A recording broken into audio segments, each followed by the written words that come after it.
सका थे बताओ बताना आठों पहर 24 घंटा तोर मैया के धर्मा बजा के रखो तोर नाम के माला जपत रखो संगी संगवारी मन मोला ताना मारा थे भैया पगला दीवाना कहते लेकिन रात हो गई तोर मैया मोरे से जंगल हो गए ऐसे हालत हो गए का बताओ सुना बताना रही रही के तोर सुरता गोरी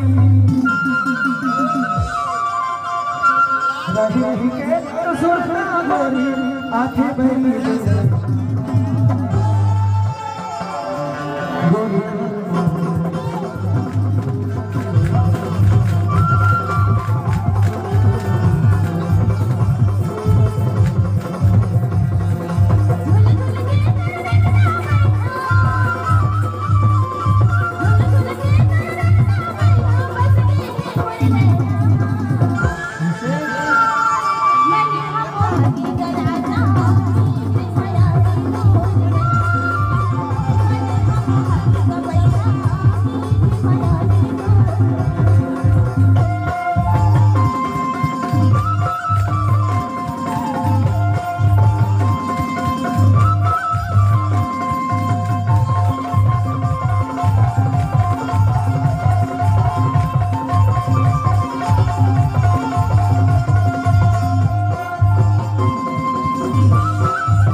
कौन जाने वाला क्या होते हैं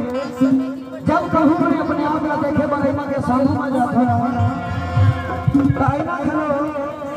और से धोखा करते जब मैं कहूँ आईना के सामने खड़ा होता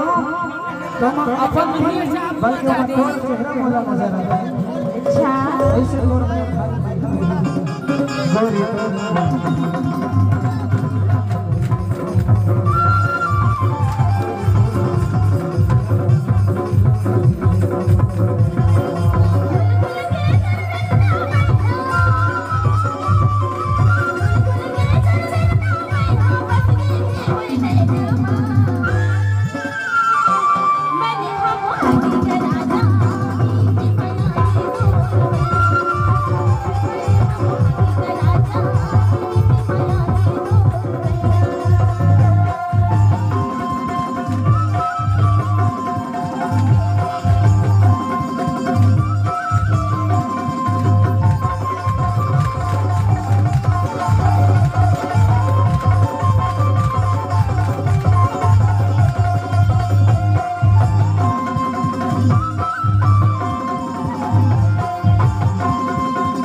मैं भगवान यही प्रार्थना करता हूँ माता रानी से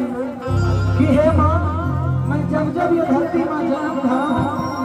तोला अपन साथी के रूप में पावा और हम दोनों मिलके ना ये मयारू के संदेश का दुनिया के दूर दूर कोना कोना तक पहुंचाते ऐसा लगा तबे तो बात हुई।